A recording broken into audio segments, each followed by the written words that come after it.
Hello दोस्तों, आज हम जीव विज्ञान कक्षा 11 में अध्याय 19 उत्सर्जी उत्पाद एवं उनका निष्कासन के बारे में पढ़ेंगे।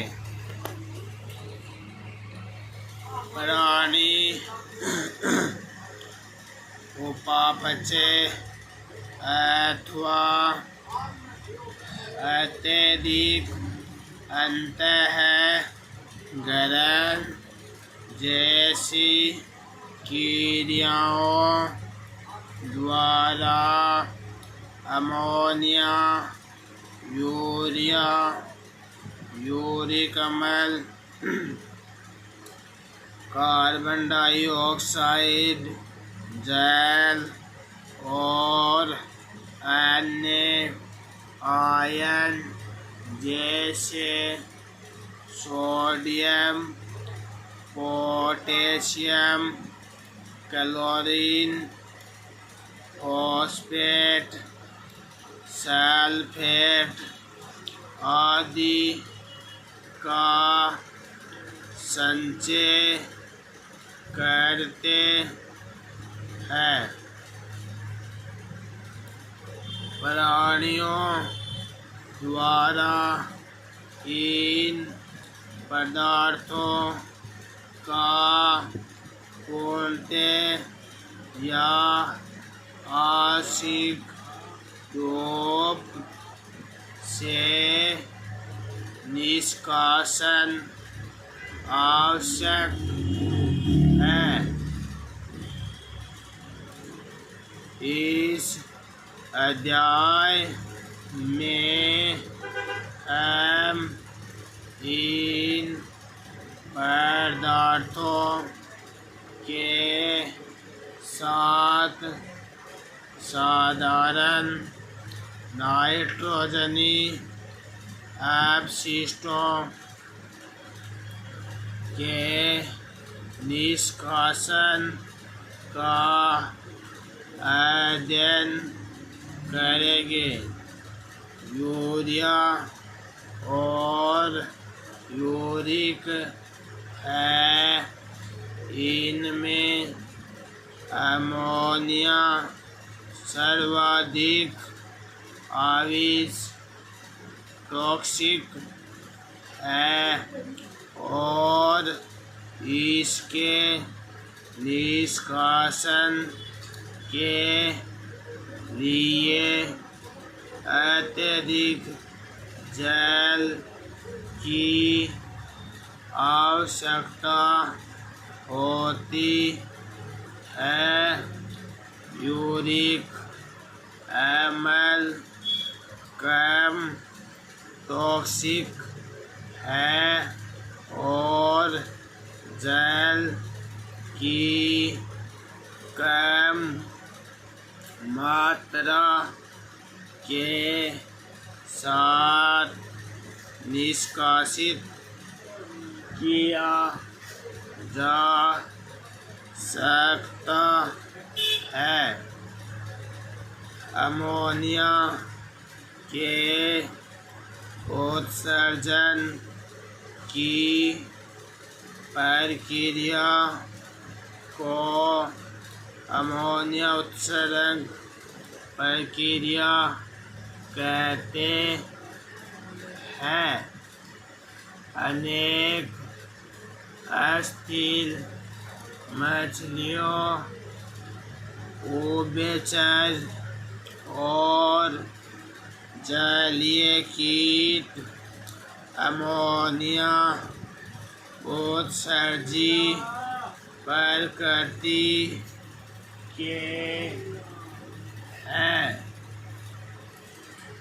अमोनिया सरलता से घुलनशील है, इसलिए आसानी से अमोनियम आयनों के रूप में शरीर की सतह या मछलियों के कलोम या गिल की सतह में विषाण द्वारा उत्सर्जित हो जाते हैं। इस उत्सर्जन में वर्कर की कोई अहम भूमिका नहीं होती है। इन प्राणियों को अमोनिया उत्सर्जी या मोनोटेलिक कहते हैं। इसलिए आवास में अनुकूल हेतु जल की हानि से बचने के लिए प्राणी कम टॉक्सिक नाइट्रोजनी अपशिष्टों जैसे यूरिया और यूरिक अम्ल का उत्सर्जन करते हैं। स्तनधारी कई स्थलीय उभयचर और समुद्री मछलियों मुख्यतः यूरिया का उत्सर्जन करते हैं और यूरिया उत्सर्जी यूरियोटेलिक कहलाते हैं। इन प्राणियों में उपबच्चे कीड़ों द्वारा निर्मित अमोनिया को यकृत द्वारा यूरिया में परिवर्तित कर रक्त में मुक्त कर दिया जाता है,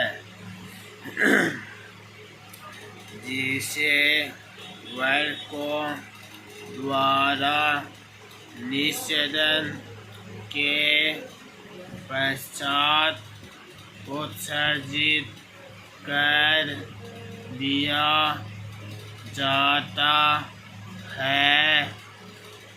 कुछ प्राणियों के वर्करों की आदातरी मैट्रिक्स में अपेक्षित प्रसन्नता को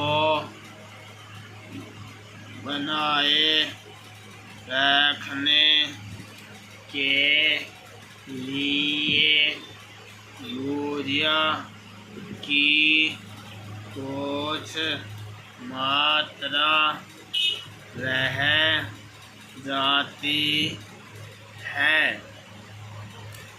सरीसृपों, पक्षियों, स्थलीय घोंघों तथा कीटों में नाइट्रोजनी अपशिष्ट यूरिक अम्ल का उत्सर्जन जल की कम मात्रा के साथ गोलिकाओं या पेस्ट के रूप में होता है और ये यूरिक अम्ल उत्सर्जी यूरियोटेलिक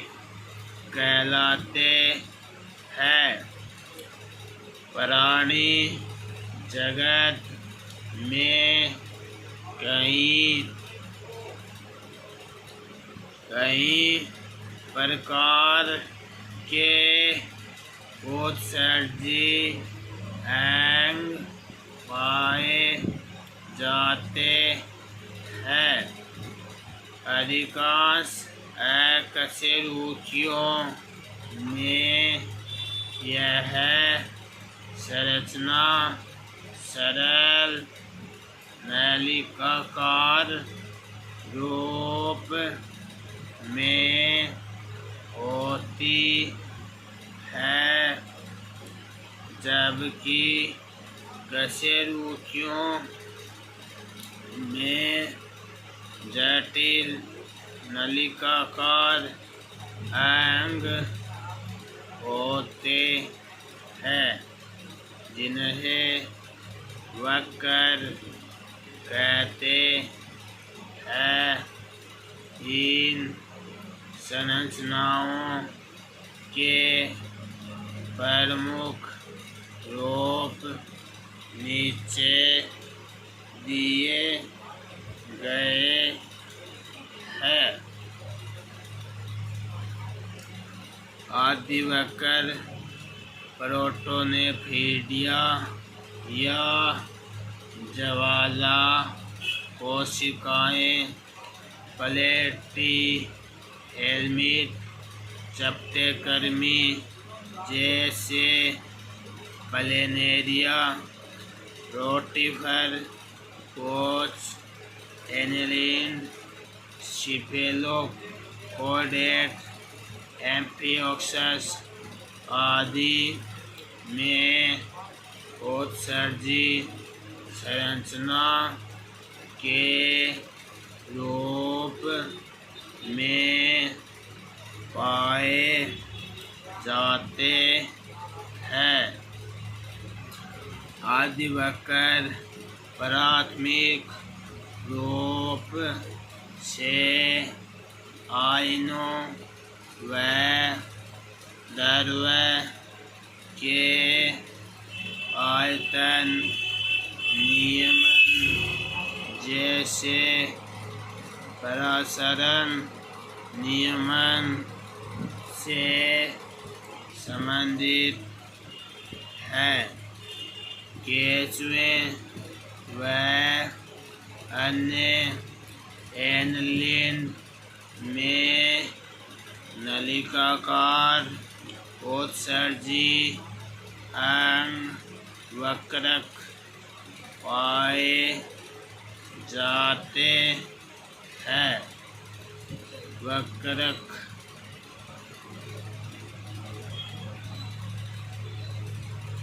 नाइट्रोजनी अपशिष्टों को उत्सर्जित करने तथा द्रव्य और आयनों को संतुलन बनाए रखने में सहायता करते हैं। तिलचटों या कॉकरोच सहित अधिकांश कीटों में उत्सर्जी अंग के रूप में मेलगिपी नलिकाएं पाई जाती है। मेलगिपी नलिकाएं नाइट्रोजनी अपशिष्टों के उत्सर्जन और प्रसंयमन में मदद करती है। झींगा प्रॉन जैसे क्रस्टेशियाई प्राणियों में संलग्निक ग्रंथियां एंटीग्लैंड या हरित ग्रंथियां उत्सर्जन का कार्य करती है। ओके दोस्तों, आज हम इतना ही पढ़ेंगे, बाकी कल पढ़ेंगे। ओके, धन्यवाद।